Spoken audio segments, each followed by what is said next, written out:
feels somewhat slighted because we have that wiring in our brains that causes us to immediately go into fear when we're around reptiles or reptilians. And I seem to be the only person who remembers you saying that. And then I thought, well, maybe I dreamt it. So could you please tell me whether or not that's true? Thank you so much. Yes. Your reaction to the vibration of the reptilians causes a reaction in them that makes some of them not necessarily care for humanity very much because of humanity's reaction in the primitive brain of humanity, in the mammalian brain of humanity, to the idea of a reptile. So you're kind of at odds with one another. Not all reptilians feel the same way. Most of them actually ignore humanity. But there are those who have a little bit of a resentment toward humanity because of humanity's reaction to them. They feel slighted in that sense. Good day, good day. How are you doing? Perfect, and you? Good. I wanted to ask you, what is the secret of the universe? That you are completely empowered, that you have the greatest power to choose, that you determine your life path, that you create your reality, that you are an aspect of all that is, experiencing itself through what appears to be an aspect of itself. Okay, I understand. How do I activate the dormant abilities in my heart? By following the formula. Is this the only way? It is not the only way, but it is the way that is most efficient, which is why we give it to you, so you don't have to overthink it or overcomplicate it. It includes every possible process that you have decided to experience on your life path. So if you want to be efficient, use the formula. If you want to take a longer route, that's up to you. No, I'll skip the longer route. All right. 1 second. Who was the person in my room not too long ago? I think it was an ET, but I'm not sure. What did you experience?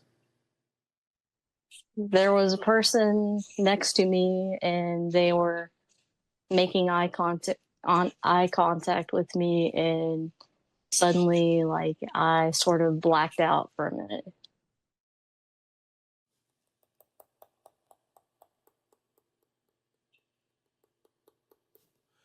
It may have been an ET connection, but it also may have been a member of your soul family. Okay.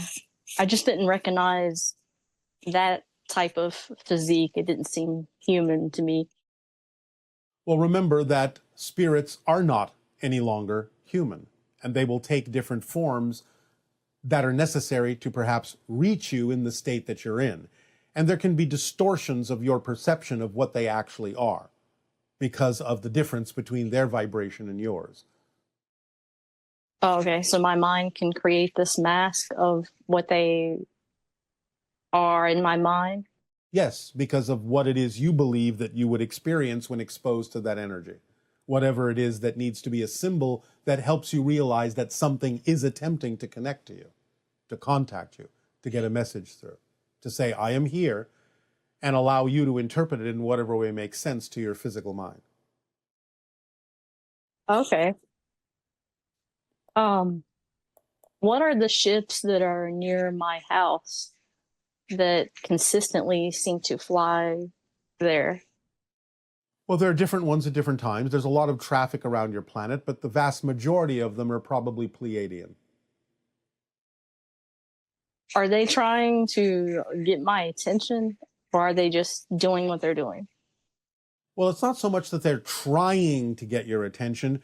They are observing whether or not you are able to pay attention to the fact that they're there. Okay. How would I know, per se, if I was in my room, if they were telepathically contacting me? It would be obvious. You wouldn't even have to ask the question. Okay. Is it obvious that I am speaking to you now? Yeah, it's pretty clear. It would be that obvious. Okay, I understand. Um, how do I get specific entities to stop touching me? Why do you believe that entities are touching you? I feel something touching me. Can they not be members of your soul family reaching out to you to let you know they are there? I don't think so. Why don't you think so? It doesn't feel very positive to me. What is it that you are afraid of in life?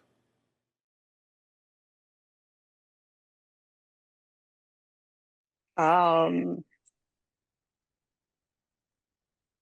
I guess just being myself to the fullest extent.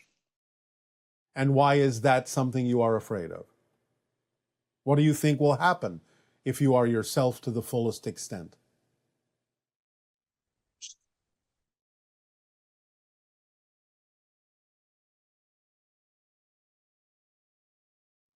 I guess in the past, where tried, especially when I was a child, there was a lot of negativity.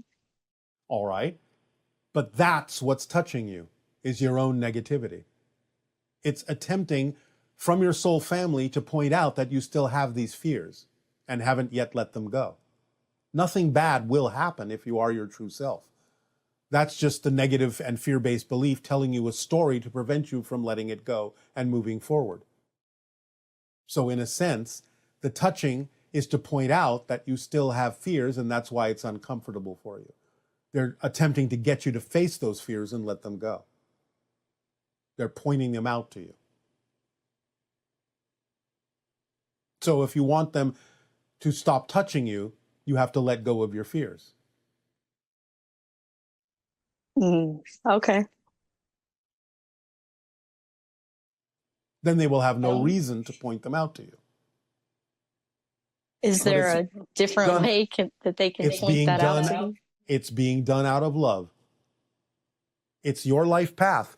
You ask them to remind you that you have these fears and this is your challenge, and that you ask them to help you get in touch with them so that you could find out what these belief systems are that don't work for you and let them go. So they're just doing what you ask them to do. You just don't remember that.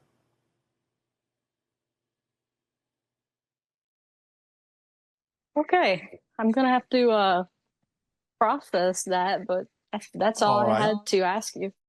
All right. Then sweet dreams to you. Thank you. And thanks Aveo. so much. You are welcome. Hello again, Bashar. Gunnar calling from Norway again.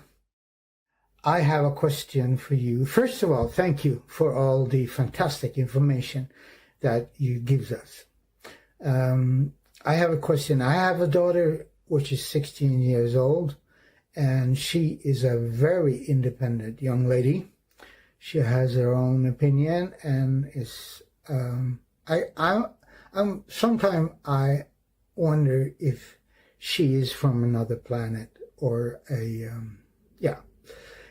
Is she, or am I just imagining it? Okay, bye-bye. Thank you for all the good stuff you gave us. Bye. She is not from another planet, but you all have connections to other civilizations. So the idea is that you may be picking up on the fact that being a member of a new generation that is literally a new species with slightly different DNA, she feels like an alien or an ET. But she is an accelerated human with more evidence energetically of her connections to other extraterrestrial civilizations. But this is what the future human is like, is all about. Hi, Bashar. And to you, good day. Special Valentine's greetings to you since we're in our month of February. All right. Happy Valentine's to you as well. I'd like to discuss an experience that I had recently. Yes. It was early October last year, very early morning, sometime around 3 a.m. I had gotten out of bed and wandered into my bathroom. I just sort of stood there for a moment. I was listening near the bathroom door, and it was like I was in a trance. And then I noticed something in the hallway just outside the bathroom door. It was only 2 or 3 feet away from me. It looked like a little cloud of swirling greenish mist. And I seemed to sense just the most vague outline of a humanoid figure, maybe just barely 5 feet tall. And I spoke to him and stepped towards him. I held out my arms. And then I felt a very strong, quite lovely sensation entering the top of my head. It was pleasantly overwhelming. I felt like I was being swept up. And the next thing I knew, I was laying in bed. The moment I realized I was back in my bed, the quality of the experience felt more like my normal reality. And the being was still with me at my bedside. He said something to me. I couldn't make out what he was saying because his voice sounded garbled. I was not able to clearly see him. I could only hear and feel his presence. I felt some more strong sensations in my energy field, not unpleasant. I said a few words to him and then he left. Yes. And I would like to know, the first portion of the experience had a different quality than the second portion. It was more trance-like. What caused the trance-like state that I experienced at first? Exposure to a higher frequency vibration. It is kind of a reset that you asked for and were given. It kind of resets you to put you on your path a little bit more clearly. And was I caused to enter that state, or did I cause myself to enter that state? Well, both. You asked for assistance, it was given. Why did the being appear as a mist, and why was the mist greenish in color? Has to do with the heart, the opening of the heart. Again, an interpretation in your physical reality of the energy that you were interacting with, the consciousness you were interacting with. Remember that things coming from one dimension, one reality to another, as an apparition, are not always solid looking. They may maintain themselves to a higher frequency, which doesn't necessarily allow them to coalesce into something that you would recognize as physical, because it doesn't serve the purpose to do so. They can distribute energy to you more efficiently by remaining a little bit closer to their natural, non-physical, energetic state. What exactly caused the strong sensations in my energy field, and how am I able to experience sensations outside my physical body since I don't have any nerves there? It's not about nerves. It's about the fact that your soul, in a sense, extends beyond your body. Your electric field extends beyond your body. It's about the idea of your electric field matching the frequency of what you are being offered by another being. So there is contact before there is contact. There is a lot of contact vibrationally and energetically before anything ever touches your physical form. Was my response to the being unexpected? Was the being surprised that I noticed him? Not surprised, but delighted. And if I had not spoken to him and held out my arms, would he have interacted with me?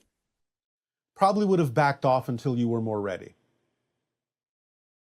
What caused the gap in my memory, and what happened during the gap? Again, this is about the idea of resetting your energy, resetting your consciousness to make your path a little bit more clear to you as you move forward in life. The idea of forgetting is so that you can focus on your life rather than remember the incident per se. When I was placed back in my bed and the being spoke to me, why did his voice, well, you kind of explained this before. Yes, coming through a different dimensional level, it's not necessarily going to sound clear to your physical mind. It's going to appear garbled because it's coming from another level. Imagine if someone was speaking to you from underwater. It wouldn't sound clear because there's a density difference between your reality in the air and the reality in the water. So, similar idea. Can you tell me what he said to me? He told you to go to sleep now, absorb what you have been taught, and wake up refreshed and as a new person, knowing that your path is clearer for you in the way ahead. You are surrounded by love. You are helped by guides. You are never alone. Know that and take that into your heart. Move forward in your life. The being doing a good interacted job. with my energy field a couple more You're times just before. doing a good job. And thank you. you for the job that you are doing, was the rest of the message. I see. And when he touched my energy field a couple more times just before he left, why did he do this? Just checking to make sure everything was balanced properly. Kind of like a little checkup. Okay, that went well. And so, was there something specific he was looking for in the interaction? Any more reason as to why he came at my request? Well, on a different level, yes. And again, knowing that that being is doing its job well as well, being a guide for you. So that's what that being is getting out of it. The joy and the happiness and the fulfillment of being a guide for you in a way that works for you. I get the sense he's not an ET, so Not he's exactly, not. no. There's a lot of similarity between the idea of spirits and ETs on a certain level. Hard to tell the difference at that level, but no, not exactly. It's more the idea of a guide. So there's no civilization that he's coming from, or... Well, if you want to call the spirit realm a civilization, you can. I see. Because it is its own reality. It is its own realm. It is its own world. Does this being have a name or a symbol that can act as a phone number? Well, the idea of the green mist can be that way if you want to hold the imagination and the visualization of it. That can act as a connecting symbol. I understand. Or if you wish, the image of a green heart. Thank you. Bashar, I want to thank you for connecting with me today. It is our passion and our pleasure and probably the result of the interaction you had with that other being. Understood. Thank you. Aveo. Bye. Hi, Bashar and Darryl. My name is Angela, and I am 46. I'm from Wilmington, Delaware. And when I was a child, about 5 years old, I had a very frightening experience in my second floor bathroom. I was answering the call of nature, and when I was finished, I stood up and I looked out my window, and there was a being on the other side looking at me, and it was very terrifying for me as a little kid. The color of their skin was green, but I don't remember which shade. And the first thought in my mind was this was some kind of goblin. I shut my eyes very tight, and when I looked again, it was gone. It was very vivid. It was not my imagination, and I never told anybody about it because I didn't think anybody would believe me. I'd really appreciate if you could tell me who or what that being was. Thank you so much. It was a type of extraterrestrial that is relatively rare in terms of its visitations to your planet. We cannot necessarily go into a lot of detail about that particular extraterrestrial species at this time. They will eventually be introduced to your society when open contact occurs. But there are those who from time to time will visit Earth and sort of observe and peer in to understand humanity. And they will be attracted sometimes to the idea of children because children are so open energetically and consciously to the idea of other dimensions and other realms.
you talk about following our most exciting path as often as possible without expectation of outcome.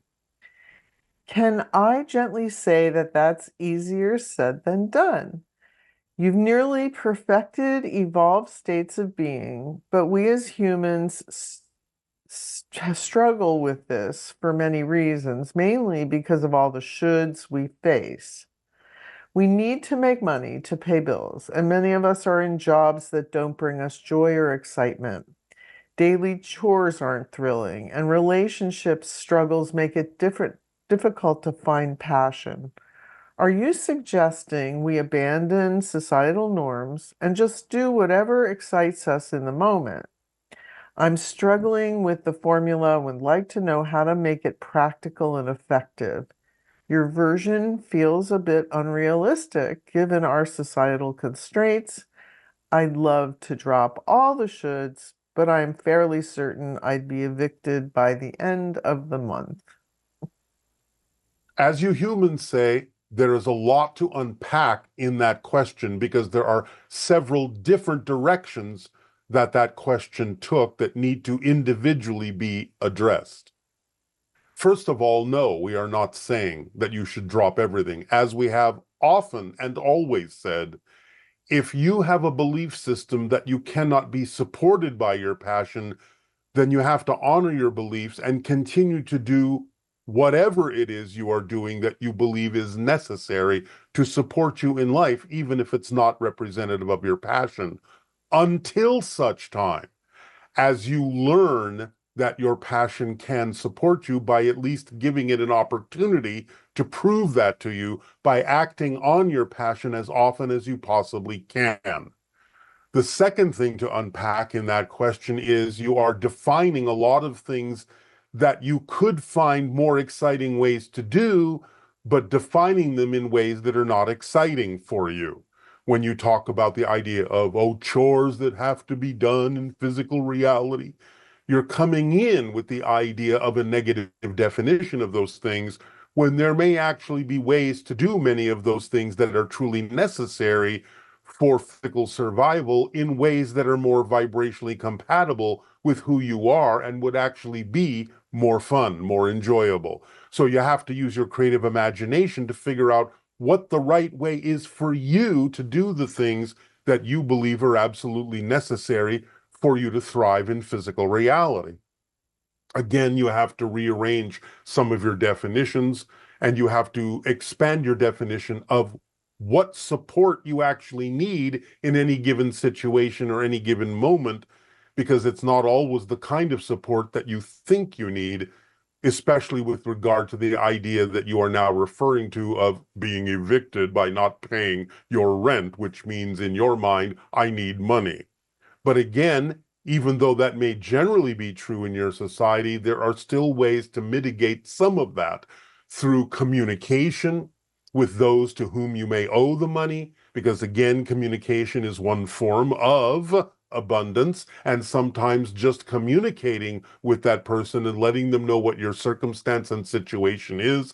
In other words, including them in the process that you may be going through that finds you coming up a little short may actually give them the opportunity to be generous and say, all right, I'll give you extra time, or you don't have to pay me right now, or all sorts of other things that they may come up with that you may not have considered possible, simply because you're not even willing to investigate that idea with your imagination and definitions being lower than they could be. So again, it's all about the circumstances, the situations, and what definitions you give them. We are not giving you anything that is actually unrealistic. These things do work.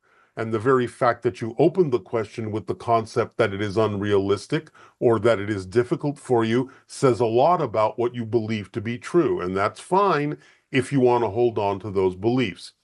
All we are suggesting is that at least you give yourself an opportunity, when possible, in your schedule to make time to act on your passion to the point where over time, at whatever pace you're comfortable, you can allow your passion to prove to you that it can support you in many more ways, even better than what you're doing now.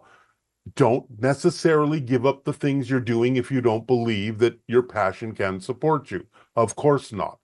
So the idea is for you to determine the pace that you're comfortable with, but give yourself an opportunity to let your passion prove to you that it can support you. At least go that far. Okay. Now, this person is asking, saying that they used to be happy and excited in life. I suddenly lost my excitement about everything. I lost the joy inside me without understanding why. And despite extensive personal development and trying various permission slips, they still feel joyless. I've lost the hope that this will change. I can't pinpoint any negative beliefs. I feel confident, worthy, and deserving of joy. I usually do what I feel like doing in the moment, but it doesn't feel like true excitement. What can I do to reconnect with authentic joy and excitement? Well, you may not have negative beliefs to let go of, but you may have erroneous definitions to let go of, because it sounds like you have a certain expectation of how you're supposed to feel doing certain things that you choose to do. There is nothing that says that you have to be jumping up and down all the time with absolute giddiness to experience the idea of acting on your passion. Do not misunderstand the definition of those words. A state of absolute calm and absolute peace can also be representative of the idea of acting on your passion. So the first thing you might want to do is let go of the way you think, let go of the way you expect you're supposed to feel by choosing to do the things that you do choose to do, and just see if you're entering a new state, a new level of appreciation and gratitude and peace and calm and tranquility and contentment, which in and of themselves can be variations of the feeling that you could associate with acting on your passion. It doesn't mean you have to be walking down the street and laughing your head off or being on fire all the time. Thank you. Okay, this one is, how do you handle waiting for an uncontrollable outcome, especially when others pressure you for answers or plans depend on it? How can you influence such a decision indirectly and stay positive when action isn't possible? Well, first of all, we will have to assume that by your term uncontrollable outcome, that you may be talking about the idea of dropping insistence.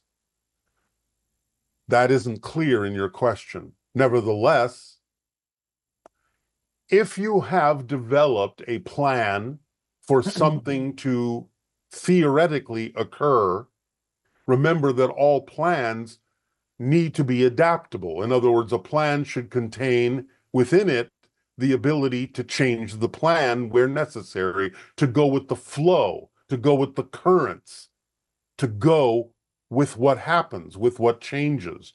So there needs to be some flexibility in there. And then you may find there are things you can act on if you're not too rigid about exactly the way you think the plan should proceed.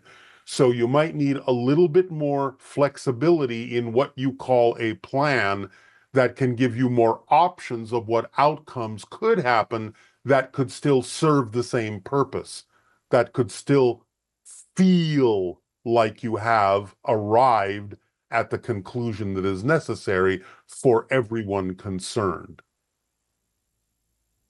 So maybe another example of that would be a situation where someone's child was taken hostage and they're just waiting and waiting for word or that the person would be released. So they would feel very much like it was an uncontrollable situation and they have tremendous emotional If that's investment. what this person meant by uncontrollable. I'm using that as an example. You're using it as a different example. Yes, it can be. Yes. All right. So what are you asking? How do people under those kinds of stressful situations where the outcome is of such great import and at the same time they don't have control, what is the state of being to choose to ride that kind of a uncontrollable outcome type thing? Well, the first step would be to understand that even though it may seem you have no control over the situation, you always have control over your state of being, no matter what's going on. Remember, it's not about what happens, it's about what you do with what happens. That's the main principle. So staying in a state of being, I'm not saying you have to be happy that someone has been abducted, but staying in a stable state, a potentially positive state, or at the very least a neutral state, can allow you to be able to observe synchronicities that will come to you that can lead to solutions that would be beneficial for all. So you have to learn the lessons involved. You have to understand that it may be something that's part of your life path to bring you a lesson you need to learn how to deal with these things in a way that can be more constructive than what you're afraid of. So again, of course, it will always depend upon the specific situation and the specific circumstances and conditions of that situation. Even though you have posed a general question, you have to look at the specifics of what's going on, who's involved, what it is they hope to gain, and all of those things in order to allow synchronicity to direct your attention to specifically what can be done and specifically what actions can be taken. But the only way you're going to receive that information is by, at the very least, remaining in a neutral state, if not fully a positive state, knowing that you will be given the information you need to move forward in a constructive and positive way to learn the lessons that need to be learned and allow for a more positive and constructive outcome for all concerned. And also the idea of being under such a stressful situation and then perhaps the person falls out of the neutral state and goes into a negative state. It seems like it's a lot about, is it controlling your thoughts, or what thoughts will you allow, or can people navigate All right. things where All right. Well, watch your language and how you define that, because people do not fall out of states. They choose to be in one state or another, even if that choice is unconscious. So again, they have to get in touch with their belief systems as to why they would choose to go into a state that they don't prefer about it.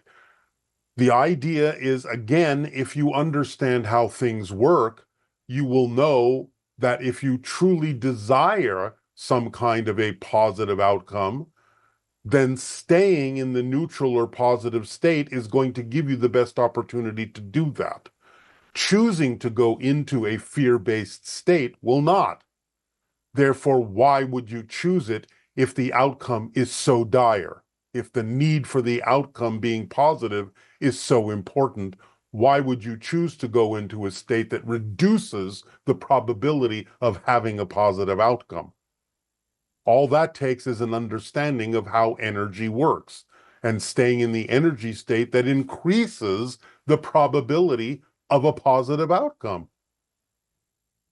so it has to do with your conviction of how things work. It has And to do with an understanding, if you want to call it conviction, fine, but a true understanding and a clear understanding of how you create your reality, what your life path choices are all about in terms of how it helps you learn and grow. You have to understand how it works. And when you understand how it works, no other choice but to stay in a neutral or positive state will make sense. right. So this person is asking, how do we tell the difference when we should help someone versus leaving them to be on their own journey? If they are in your life, and appear to need assistance, then you have attracted them through your own synchronicity to at least offer them the possibility of receiving assistance from you. You can always, again, suggest to them ways in which they may improve their situation, but after you have delivered that information, unless they give you any kind of signal that they want more assistance with that and more clarity or understanding of how to apply that in their lives, if they don't do that, then you have been given a signal that you have given them all the information they're willing to take, and you can move on. So the fact that they're in your life can be a signal that at least they may be willing to have you give them the option, and whether they use it today or tomorrow or a year or 10 years from now is not the point. The point is, if they're in your life and they appear to need help, then synchronicity has told you that there may be something you can do to at least give them information that they will be able to use at some point in their life. So at least make the attempt up to the point where it seems that they no longer wish your assistance. They'll let you know, either through their body language or their language. They'll let you know that's enough. They'll go away. They'll tell you to go away. They'll tell you to stop trying to help them. Something will let you know that you have given them everything they can handle, everything they can absorb. But at the very least, attempt to offer them something you believe in your heart of hearts may actually benefit them. That's the best you can do anyway. Okay, and this individual is saying that they've lived a very difficult and unsafe life for so long that even though they understand your teachings, they struggle to implement them. How can they truly believe that they are safe and that everything will be okay? They can't seem to By let go. understanding the concepts. They don't understand them. They may have a mental comprehension of the concepts that we're delivering, but clearly they don't understand them in the degree that they need to again realize how things actually work, because they are still choosing to struggle, still choosing to experience difficulty. So it must benefit them in their mind, in their belief system, somehow to continue to do so. Maybe they don't believe they can learn the lessons they need to learn any other way. They have to examine their belief systems and find out what benefit they're getting about continuing to choose to struggle through their lessons. They can always learn to process those challenges in ways that they can still learn the lessons in more positive, creative, and constructive ways. So they don't really understand the concepts, at least not clearly enough that they're willing to choose other ways and use their creative imagination to find the path that works for them, that is not so difficult and not so stressful. They must be getting something out of what they're experiencing as difficulty and stress. Yes, I mean, you've talked about negative beliefs, and it sounds like some of the questions that we're getting are about people feeling like they can't control the negative beliefs that they're hearing in their head and they're buying into them. Is there anything you could suggest regarding that? Yes, but you see, that's one of the beliefs itself. I can't control this. I can't help but buy into it. That's a negative belief.